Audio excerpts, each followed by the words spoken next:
Em 2008, em meio a uma das maiores crises econômicas da história, enquanto os bancos centrais imprimiam uma quantidade de dinheiro nunca antes vista para socorrer os próprios causadores da crise, os bancos, em uma lista de e-mail de um grupo denominado Cypherpunks, cuja temática das discussões eram acerca de privacidade e segurança, um indivíduo, ou talvez um grupo de indivíduos, que assinou as suas mensagens com o pseudônimo Satoshi Nakamoto, publica em um paper de 9 páginas intitulado Bitcoin, a Peer-to-Peer Electronic Cash System, que em português seria Bitcoin, um sistema de dinheiro eletrônico ponto a ponto. Era o início de um experimento que buscava justamente tirar o monopólio monetário das mãos dessas pessoas. Nesse paper, ele explica a proposta de gerar uma versão de dinheiro eletrônico que teria as mesmas características de uma transação feita com dinheiro em espécie. Elas seriam anônimas, irreversíveis e sem intermediários. Esta última característica é justamente o ponto no qual todas as tentativas de criação de uma moeda digital independente falharam. Isso acontece pois quando uma informação é enviada de um computador a outro, ela não é de fato transferida, ela é copiada, o que impediria alguém, com um tipo de dinheiro eletrônico, utilizasse seu saldo mais de uma vez em transações diferentes. Assim como é possível enviar um arquivo por e-mail e ainda assim manter a sua cópia, esse problema é conhecido como gasto duplo. Com a intermediação, esse problema é facilmente resolvido, uma vez que uma entidade central armazena os dados de todos os participantes da rede e determina quem tem o saldo para cada transação. A solução encontrada por Satoshi Nakamoto foi gerar não só uma moeda digital, mas todo um sistema de pagamentos revolucionário e descentralizado, onde diferentes pontos de acesso da rede, o que chamamos de nós ou nodes, seriam validadores. Sua ideia foi criar um registro público, espalhado por toda a rede como se fosse um livro-razão contendo todas as transações. Elas estariam organizadas em blocos, e esses blocos, uns vinculados aos outros, formando uma cadeia de blocos, a blockchain, gerando assim uma sequência temporal dos eventos, deixando claro quais saldos já foram gastos ou não, impedindo assim o gasto duplo. Por ser público e transparente, qualquer um pode verificar e não só confiar no que acontece na rede. Esse registro pode ser acessado por todos. O problema é que também, se qualquer pessoa puder escrever nele, poderia facilmente haver fraudes, pois alguém poderia fazer alterações e transmitir para o resto da rede uma versão falsa dos registros. Mas o trabalho de Satoshi prevê proteção contra essa ação. Ele propôs que, apesar de qualquer um puder tentar escrever novos blocos, não seria qualquer bloco que seria aceito como verdadeiro pelo resto da rede. Os validadores das transações, que são chamados de mineradores, têm por função coletar as transações da rede, validá-las, verificando se os saldos usados estão de fato disponíveis, e colocar as transações num bloco, e enfim adicioná-los à blockchain. Porém, para ter esse direito, ele deve cumprir um desafio. O desafio consiste em encontrar uma assinatura digital chamada hash, que é encontrada ao passar algumas informações por uma função criptográfica de mesmo nome. Essa função matemática embaralha todas as informações que são utilizadas como entrada, devolvendo como resposta um código de 64 caracteres, que de alguma forma sintetiza essas informações. Essa é uma função muito utilizada para saber se há alguma alteração ou fraudes em documentos virtuais. Uma única vírgula alterada gera um hash completamente diferente. Porém, não é qualquer hash que é aceito como resposta do desafio. É preciso que ele tenha uma determinada quantidade de zeros. No caso desse simulador, como podemos ver no primeiro bloco, 4 zeros são necessários para o bloco ser considerado válido. Mas no Bitcoin, esse número depende do poder computacional investido pelos mineradores naquele momento. A dificuldade, ou seja, a quantidade de zeros, é ajustado para mais ou para menos, para que cada bloco, em média, seja minerado a cada 10 minutos. Atualmente, são necessários quase 20 zeros, sendo que o aumento de cada zero significa um aumento exponencial na dificuldade para se minerar. Vamos ver como encontrar um hash válido nesse segundo bloco. Para isso, são usados como valores de entrada o hash do bloco anterior, aqui em Prévio, é igual a esse hash do bloco anterior, todas as transações que são colocadas nesse bloco, além de um número aleatório chamado nonce, onde o minerador vai operar.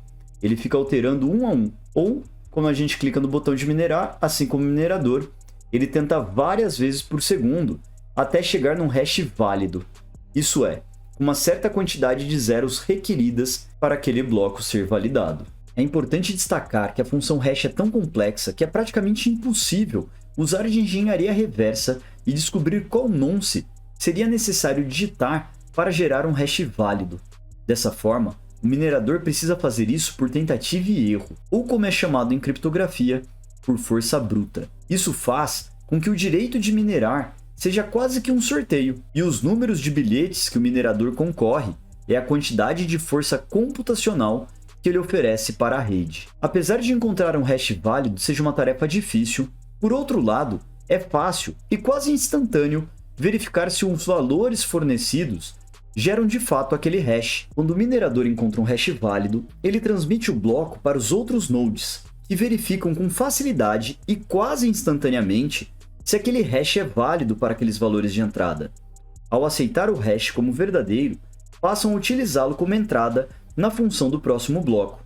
Esse processo é chamado de prova de trabalho ou Proof of Work. É importante destacar que nesse processo, os mineradores gastam energia e poder computacional, uma vez que rodam bilhões de tentativas de nonce por segundo. E aqui temos um ponto importante para explicar. Por que os mineradores se voluntariam em validar as transações tendo custo de energia e hardware para isso? É que ao conseguir minerar um bloco e incluí-lo na blockchain, ele recebe as taxas das transações que ele validou e também tem o direito de criar uma transação que lhe gera novos bitcoins. Estes são criados como remuneração pelo serviço prestado. Essa foi uma forma que Satoshi Nakamoto encontrou de distribuir sua nova moeda e também de recompensar aqueles que atuam a favor da rede. Com o aumento das transações ao longo do tempo, o valor coletado por taxas pelos mineradores também irão aumentar. Porém, os novos bitcoins, que começam sendo emitidos na taxa de 50 bitcoins por bloco, cai pela metade a cada 210 mil blocos minerados, o que acontece em cerca de 4 em 4 anos, o que é chamado de halving. Olhando em qualquer explorador de blocos, é possível verificar esse corte de emissão que acontece a cada 4 anos, ou a cada 210 mil blocos, começando com 50 em 2009, passando a 25 em 2013, indo pela metade, chegando a 12,5 em 2016 e, por fim, chegando a 6,25 após 2020. Esses novos bitcoins serão criados até que tenha sido emitidos 21 milhões de bitcoins em 2140. No pensamento de Satoshi, essa era uma forma de incentivar o uso da rede no seu início, até que o Bitcoin tivesse valor e volume suficiente para se autossustentar. É importante perceber que os mineradores são uma parte relevante da pressão vendedora de Bitcoins, pois precisam constantemente arcar com os custos da sua operação. É importante perceber que os mineradores são uma parte relevante da pressão vendedora de Bitcoins, pois precisam constantemente arcar com os custos das suas operações. Dessa forma, após o halving, existe um choque de oferta de bitcoins no mercado. Nas 3 ocasiões passadas, esse fato gerou fortes ciclos de alta. Como esses ciclos de valorização são muito intensos, muitos investidores realizam seus lucros gerando um ciclo de baixa na sequência. Apesar dessa alta volatilidade, o Bitcoin sempre ganhou valor ao longo prazo, e a periodicidade dos halvings torna o Bitcoin um ativo um pouco mais previsível, o que faz com que esses momentos de correção sejam ótimas oportunidades de se posicionar para o próximo ciclo de alta. E para poder entender melhor onde estão e como aproveitar as melhores oportunidades de cada momento desses ciclos, é preciso buscar conhecimento para ter segurança de como investir de maneira correta. Na Academia Cripto, com o auxílio de nossa equipe e nossa metodologia única de análise de projetos, você vai aprender a elaborar suas próprias teses para melhor embasar suas opiniões e tomar suas decisões de maneira independente. A Academia Cripto é uma comunidade multidisciplinar que possibilita uma discussão ampla acerca dos mais diversos aspectos que envolvem o mercado cripto, seja tecnologia, economia e até mesmo arte. Para aproveitar as mais de 200 aulas que vão do básico ao avançado, participar de discussões na melhor comunidade cripto do Brasil, Além de ter mentorias semanais ao vivo, clique nesse primeiro link da descrição e venha fazer parte conosco dessa revolução. Vamos então voltar à mineração. Colocamos no simulador algumas transações de exemplo. Vale a pena destacar que no Bitcoin as identidades não apareceriam como a gente está vendo aqui. Apareceriam apenas os endereços públicos. As identidades de cada portador da carteira permaneceriam privadas. Repare que a alteração de um único ponto altera por completo esse hash aqui de baixo. Podemos ver que começa com 2 zeros. Se apagarmos o ponto, o hash está completamente alterado. Vamos colocar o ponto de volta para o bloco continuar minerado. Sendo assim, o que gera segurança na rede do Bitcoin contra fraudes é justamente o processo de Proof of Work. Ao minerar o novo bloco, todas as transações da história, até aquele momento, estão de certa forma resumidas no hash do bloco, que será usado como entrada na função do próximo bloco.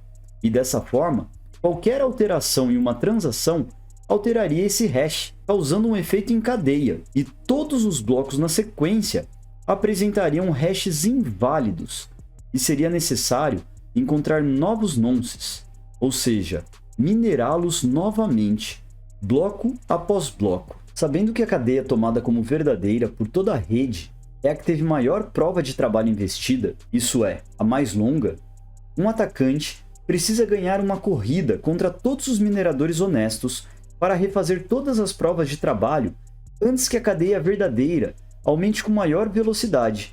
Dessa forma, quanto mais blocos adicionados à blockchain posteriores a um bloco, mais difícil é de reverter as transações nele registradas. Portanto, só seria provável o poder de se alterar dados em uma blockchain se o atacante possuísse um poder computacional altíssimo, no caso mais de 50% da rede, para encontrar hashes mais rápido que o resto da rede na maioria das vezes, o que é conhecido como um ataque de 51%. Por isso, quanto maior o poder computacional investido na mineração, mais difícil se torna um ataque desse porte e mais segura se torna a rede do Bitcoin. Satoshi vai além ao explicar que um ataque bem sucedido desse tipo faria com que o seu atacante ficasse em mãos com um ativo desvalorizado, pois seriam de um sistema que falhou, sendo que para isso teve um grande custo de poder computacional e energético. Por outro lado, se ele usar todo esse poder a favor da rede, ele teria obtido mais de 50% dos novos bitcoins pagos como incentivo.